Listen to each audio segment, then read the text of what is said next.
Hello everyone, कैसे हैं आप लोग। आप सभी का स्वागत है हमारे इस यूट्यूब चैनल पर। तो दोस्तों, जैसा कि रीट एग्ज़ाम आप सभी लोग दे चुके हैं और इस समय आप में से बहुत सारे कैंडिडेट ऐसे होंगे जिन्होंने अपनी आंसर की मैच की होगी और उसमें उनके पासिंग मार्क से 1 या 2 नंबर या 3-4 नंबर तक कम हो रहे होंगे।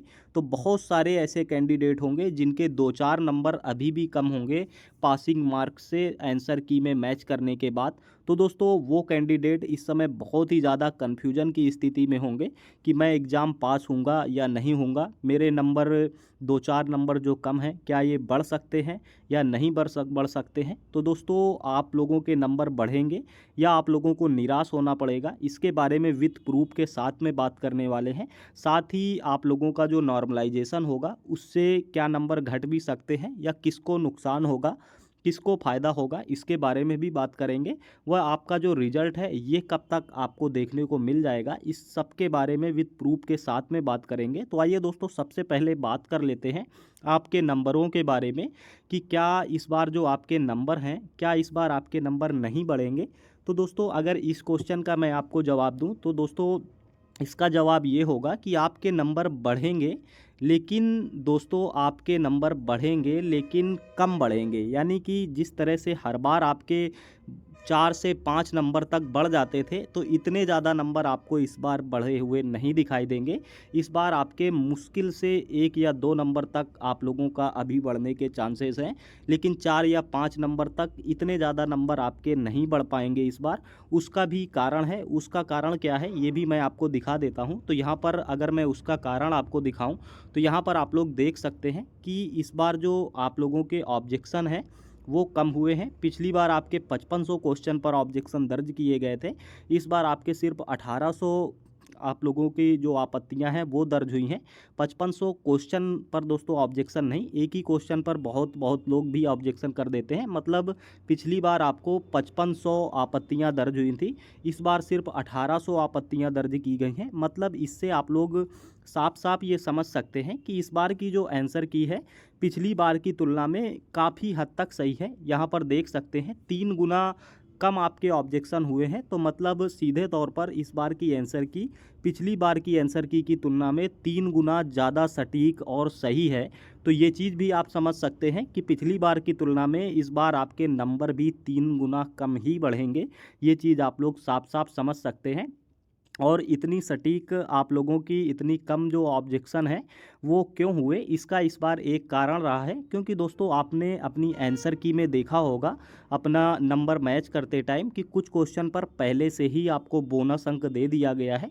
यहाँ पर आप लोग देख सकते हैं कि अगर ये नंबर आपने अभी नहीं जोड़े अपने, तो ये तुरंत जा कर के जोड़ लीजिए कि कुछ क्वेश्चन पर आपको देखिए पहले ही बोनस अंक मिल चुका है।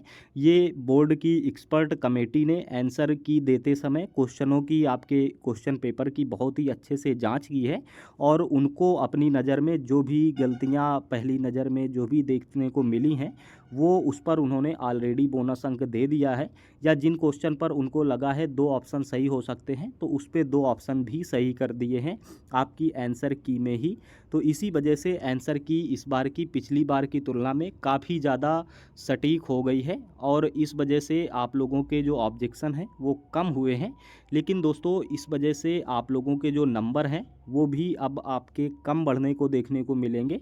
कम नंबर आपके बढ़ेंगे क्योंकि आप लोगों ने देखा पहले ही आप लोगों के जो कुछ नंबर हैं बोनस अंक आपको दे दिए गए हैं।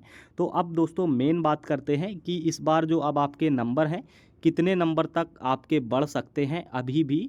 क्योंकि दोस्तों 1800 आपत्तियां तो अभी भी दर्ज हुई हैं, तो उसमें से आपके एक चीज़ तो है कि ये आपत्तियां बिल्कुल हर एक आपत्ति आप लोगों की फर्जी तो होगी नहीं। उसमें भी आप लोगों का कुछ ना कुछ क्वेश्चन तो ऐसे अभी भी हैं जो आयोग के एक्सपर्ट भी अभी उसको नहीं देख पाए, उसका ऑथेंटिक प्रूफ भी है। तो कुछ नंबर बढ़ने के चांसेस अभी भी हैं। तो अगर बात करें कितने नंबर तक अभी आपके बढ़ सकते हैं, तो दोस्तों अगर आपके 1 या 2 नंबर कम हो रहे हैं एग्ज़ाम क्वालिफाई होने से, तो आपके चांस हैं 1 या 2 नंबर बढ़ने के। लेकिन अगर आप ये सोच रहे हैं कि आपके 4 या 5 नंबर तक आपके कम हैं और वो बढ़ जाएंगे, तो दोस्तों इसकी उम्मीद इस बार बहुत ही ना के बराबर है, बिल्कुल ना के बराबर है। इतने आपके नंबर नहीं बढ़ेंगे, 1 या 2 नंबर तक आपका बढ़ सकता है। वो भी आपका ज़रूरी नहीं कि हर एक शिफ्ट में आपके 1 या 2 नंबर बढ़ें, ये आपका शिफ्ट के ऊपर डिपेंड करेगा। बाकी 1-2 नंबर से ज़्यादा इस बार बढ़ने की उम्मीद बिल्कुल भी नहीं है। तो अभी जो ऐसे कैंडिडेट हैं जिनके 1 या 2 नंबर तक केवल कम है, तो वो लोग दोस्तों बिल्कुल भी परेशान मत होइए, 1 या 2 नंबर आपका बढ़ सकता है। तो उम्मीद करते हैं दोस्तों ये चीज़ आप लोग समझ गए होंगे अपने नंबर बढ़ने को लेकर के। आगे अभी नॉर्मलाइजेशन के बारे में भी बात कर लेते हैं कि उसमें आप लोगों को उसमें कितने नंबर तक आपके बढ़ या घट सकते हैं। तो दोस्तों अब बात करें अगर नॉर्मलाइजेशन की, कि इससे आपको किसको फ़ायदा व किसको नुकसान आपको देखने को मिलेगा।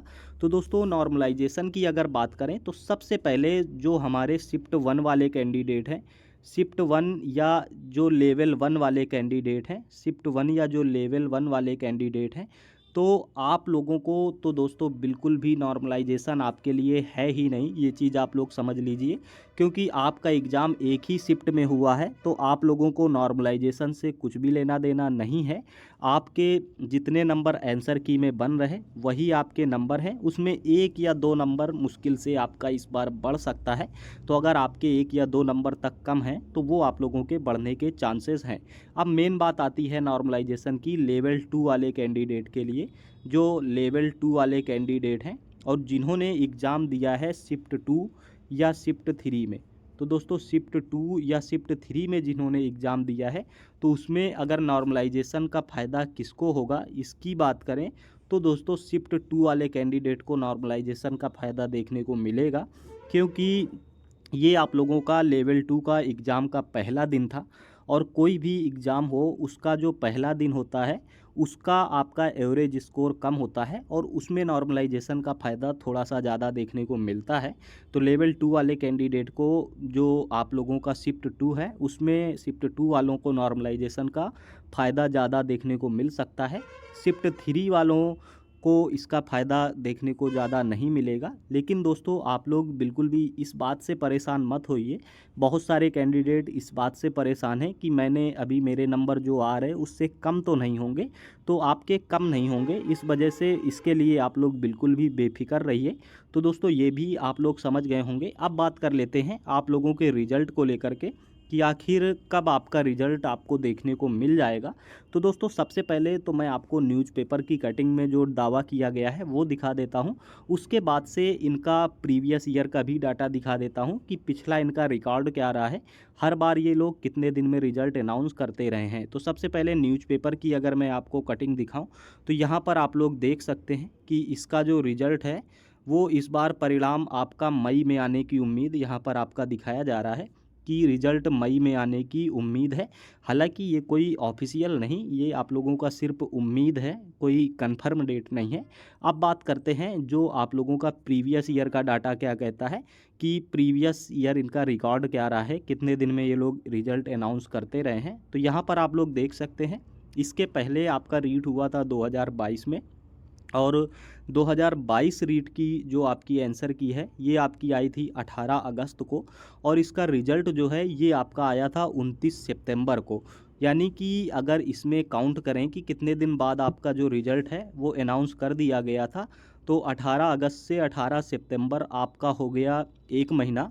यानी कि आप लोग ये समझ सकते हैं कि आप लोगों का 45 डेज के अंदर, मतलब कि आपकी आंसर की आने के 45 डेज के अंदर आपका जो रिज़ल्ट है वो अनाउंस कर दिया गया था 2022 के एग्ज़ाम में। वहीं अब बात कर लेते हैं आपके 2021 के एग्ज़ाम की। तो 2021 में जो आपका रीट हुआ था इसकी आंसर की आई थी आपकी 23 अक्टूबर को, और इसका जो रिज़ल्ट है ये आप लोगों को आ गया था 2 नवंबर को। यानी कि यहाँ पर अगर देखें तो बहुत ही ज़्यादा आपका फास्ट काम हुआ था। यानी कि 23 अक्टूबर को आपका आया हुआ था इसका आंसर की, और रिज़ल्ट 2 नवंबर को अनाउंस कर दिया गया था।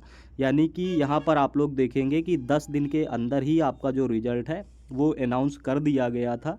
आप लोगों की आंसर की आने के बाद में। तो ये यहाँ पर आप लोग देख सकते हैं। अब बात करें अगर 2025 की कि इस बार आपका जो रिज़ल्ट है कब तक अनाउंस होगा, तो यहाँ पर आप लोग देख सकते हैं जैसा कि 25 मार्च को आपकी आंसर की आई है और इसमें मैक्सिमम टू मैक्सिमम अगर 45 डेज़ भी लगते हैं तब तो आपका रिज़ल्ट मई तक पहुंच जाएगा।